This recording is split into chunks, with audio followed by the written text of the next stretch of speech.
Hello friends, जय माता दी। कैसे हैं आप सब। देव उठनी एकादशी है, उठेंगे देव। और 23 नवंबर का दिन गुरुवार एकादशी है। तुलसी माँ का विवाह होगा।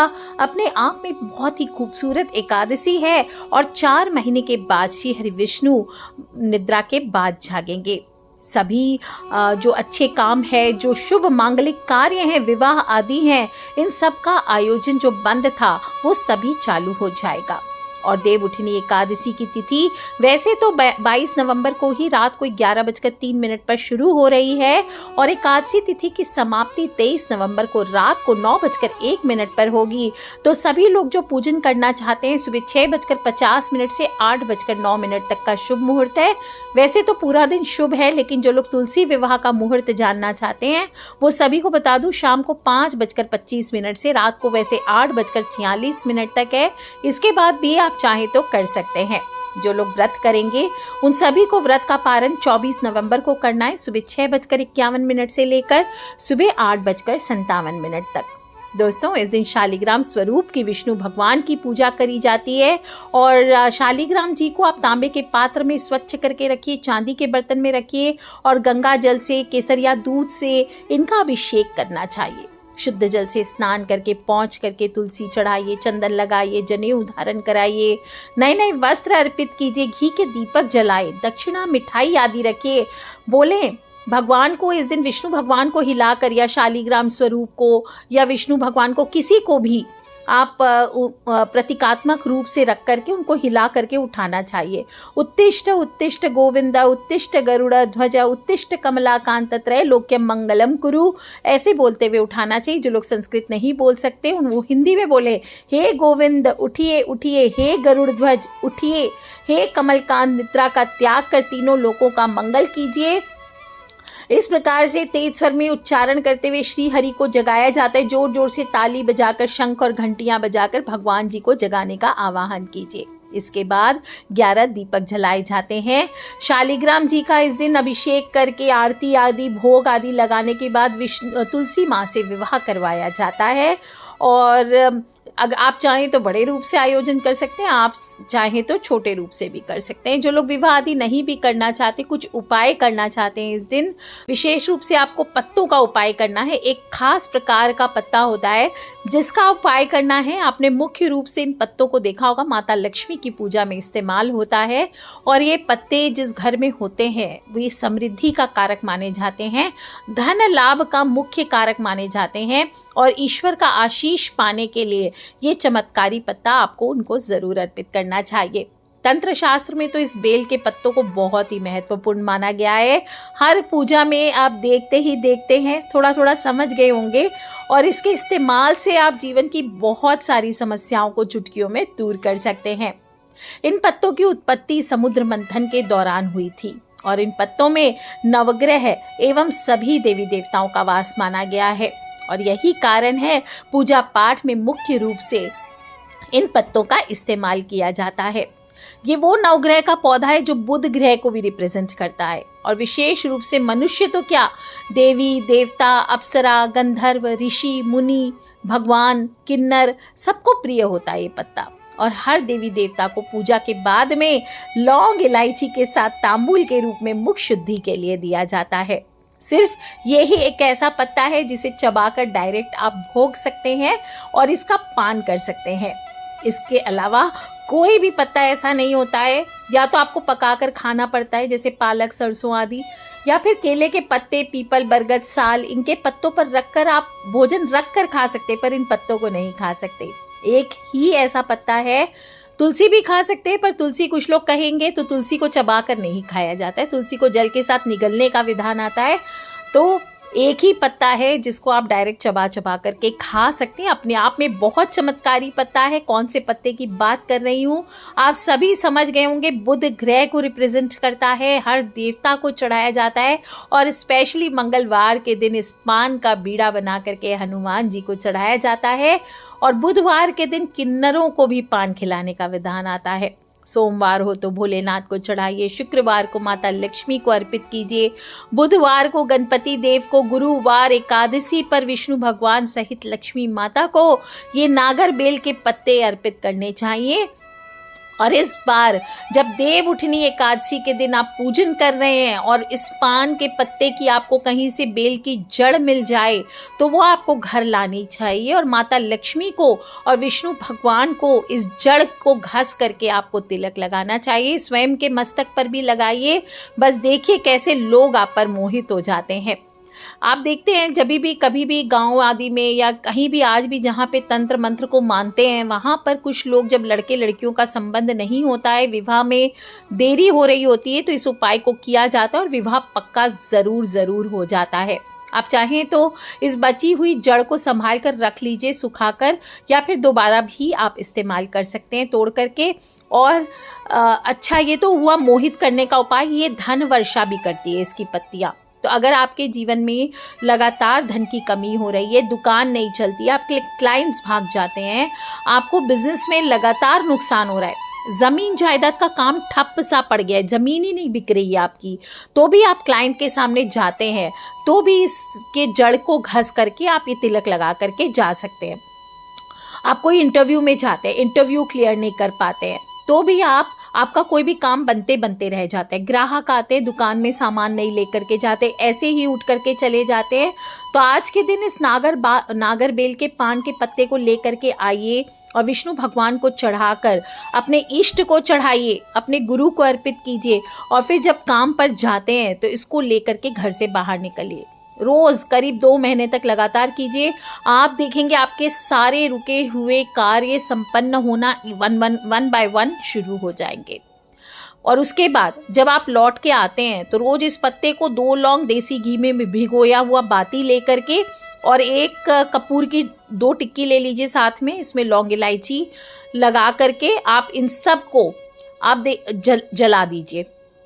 कहाँ जलाना है? घर के बाहर आपको जलाना है। और आप देखेंगे कि एक तो ये, अगर आपकी पर्सनैलिटी में कमज़ोरी है जिससे इंटरव्यू आदि क्लियर नहीं कर पाते, ग्राहकों को आप वश में नहीं करते, कि घर में कलेश होती है, लड़ाई होती है, पत्नी से नहीं बनती, रोज़ झगड़े होते हैं, बच्चे आपकी बात नहीं सुनते हैं, तो आपके या फिर आपके घर में आर्थिक तंगी बहुत ज़्यादा है, आपके घर में बरकत नहीं हो रही है, घर में सुख शांति नहीं हो रही है, तो इस उपाय को आपको अवश्य करना है। 2 महीने कर लीजिए लगातार, आज से शुरू करके चौथी एकादशी तक आपके सारे काम अवश्य बन जाएंगे। दोस्तों, देव उठनी एकादशी है, तो आज के दिन अपने घर हो, अपने कार्यस्थल हो, आपकी फैक्ट्री हो, दुकान हो, प्लांट हो, कोई भी व्यापार है जहां आप हानि झेल रहे हो, तो 5 पीपल के पत्ते लेने और साथ 8 पान की साबुत डंडीदार पत्तियां लेनी है। इन सब को आप कलावे में एक तोरण की तरह बांध दीजिए और इसको फिर आप अपने घर, दुकान या कार्यस्थल में या घर के मुख्य द्वार पर या फिर पूरब दिशा की ओर तोरण की तरह इसको बांध दीजिए। आप चाहें तो ये उपाय 5 एकादशी तक लगातार कीजिए। पुराने पत्ते, जब नया बार उपाय करेंगे तो जो पुराने पत्ते रहेंगे इसको किसी नदी या कुएं में प्रवाहित कर दीजिए। दोस्तों, आपका काम धड़ल्ले से चलने लगेगा, पीछे मुड़कर नहीं देखना पड़ेगा। और मुख्य रूप से माता लक्ष्मी की पूजा में आपने देखा ही होगा कि इनके पत्तों का इस्तेमाल होता है। ये अपने आप में समृद्धि के कारक माने जाते हैं, धन लाभ का मुख्य कारक है। और अगर आप ईश्वर का आशीष पाना चाहते हैं, इस देव उठनी एकादशी को सभी देवों का आशीर्वाद पाना चाहते हैं, तो परिवार सहित 1 पत्ता आप ले लीजिए, सभी लोग 1 बीड़ा चढ़ा दीजिए, भगवान को अर्पित कीजिए और फिर उसको उठा के रख दीजिए। अगर आप लोग फास्टिंग करें, एकादशी के दिन पान नहीं खाना चाहिए, अगले दिन सुबह आप लोग इस पान का सेवन प्रसाद के तौर पर कर सकते हैं। दोस्तों, ज्योतिष में पान के पत्ते को कई समस्याओं का निदान कारक कहा गया है। इनके उपायों से पारिवारिक जीवन को आराम से सुखी बनाया जा सकता है। कई बार जब आपके घर में सामंजस्य नहीं होता, लड़ाई झगड़े ज़्यादा होते हैं, ख़ास तौर पर लगता है किसी ने कुछ कर दिया है, जो मैरिड है, जो मैरिड स्त्रियां होती है उनकी सास से नहीं बनती, देवर जेठ लोग से, जेठानियों से नहीं बनती, पति के साथ ज़्यादातर अनबन बनी रहती है, तो ऐसे में आपको देव उठनी एकादशी के दिन पान के पत्ते का उपाय अवश्य करना चाहिए। अगर आपके ससुराल पक्ष से संबंध अच्छे नहीं हैं, बेवजह कोई आपको सुनाता रहता है या लड़ाई झगड़े होते रहते हैं, तो आपको ये उपाय करना है। 3 पत्ते लेने हैं पान के, इसमें गुड़ के 2 टुकड़े रखने हैं या फिर मिश्री रख सकते हैं, 2-4 मिश्री के दाने, केसर की 2 पत्तियां डाल दीजिए, थोड़ी सी सौंफ और थोड़ी सी गुलकंद या फिर 7 पत्तियां गुलाब की। आपको रख देनी है। और विशेष रूप से जिस संबंध के लिए, जैसे आप अपनी सासू माँ के लिए करना चाहते हैं, तो सासू माँ का नाम लेते हुए वो पत्तियों को उसमें रख दीजिए। माता लक्ष्मी के सामने इसको बनाकर पत्ते पान की तरह रख दीजिए और शाम को अपनी सासू माँ को प्रसाद के तौर पे दे सकते हैं। तो ऐसा कर सकते हैं, एक पत्ता नाम का, अगर आपके 5 फैमिली मेंबर है और आप उनको भी मोहित करके रखना चाहते हैं, उनको अपने प्रेम से वश में करके रखना चाहते हैं, तो इस उपाय को अलग अलग सबके पान के पत्ते अलग अलग रख करके भी आप ये उपाय एक साथ कर सकते हैं। आप देखेंगे आपके रिश्ते बहुत जल्दी सुधरेंगे और सास बहू के बीच की विशेष रूप से अगर लड़ाइयाँ हैं तो उससे छुटकारा मिल जाएगा। अगर आपका दाम्पत्य जीवन अच्छा नहीं चल रहा, पति बात बात में कलह करते हैं, दूसरी पर स्त्रियों के चुंगल में फंस चुके हैं, आपकी बात नहीं मानते हैं, आपको इंसल्ट करते हैं, तो आपको क्या करना है, देवउठनी एकादशी है, एक पान आपको विष्णु भगवान पे चढ़ाना है और इस पान के पत्ते में 7 गुलाब की पंखुड़ियाँ रख दीजिए, 2 लौंग रख करके प्रभु को अर्पित कीजिए और प्रभु से प्रार्थना करें कि आपके पति आपको प्रेम करें, आपको आपकी बात को माने और किसी पर स्त्री के अगर चक्कर में हैं तो लौट करके आ जाएं। और विष्णु भगवान माता लक्ष्मी की तस्वीर के पास इनको अर्पित कर दीजिए। ध्यान रखें, ऐसे अर्पित करना है कि किसी बाहरी व्यक्ति या आपके पति की नज़र इस पर सुबह नहीं पड़नी चाहिए और शाम को आप ये पान को अपने पति को खिला दीजिए। ये उपाय आप 11 एकादशी कर लीजिए। आप देखेंगे आपके दाम्पत्य जीवन में मधुरता अवश्य आएगी और जो भी अड़चनें आ रही है आपके दाम्पत्य जीवन में, परेशानियां आ रही है, वो सभी दूर हो जाएंगी। दोस्तों, आज के दिन देवउठनी एकादशी है। एक पान के पत्ते पर सिंदूर में घी मिलाकर या कुमकुम से रंगे चावल से कुमकुम से आपको स्वस्तिक बनाना चाहिए। आप चाहें तो चावल उसके ऊपर रख दीजिए थोड़ा सा और एक सुपारी पे कलावा लपेट दीजिए लाल वाला और उस पे लपेट के रख दीजिए। अब इस पे आपको 7 चुटकी हल्दी चढ़ानी है और इसके बाद इसको एक पोटली नुमा बनाकर घर की तिजोरी में या पैसे वाले स्थान पर रख देना है। ओम महालक्ष्मी नमः, ओम महालक्ष्मी नमः, ओम श्रीम महालक्ष्मी नमः, इस मंत्र का जप करते हुए रख दीजिए।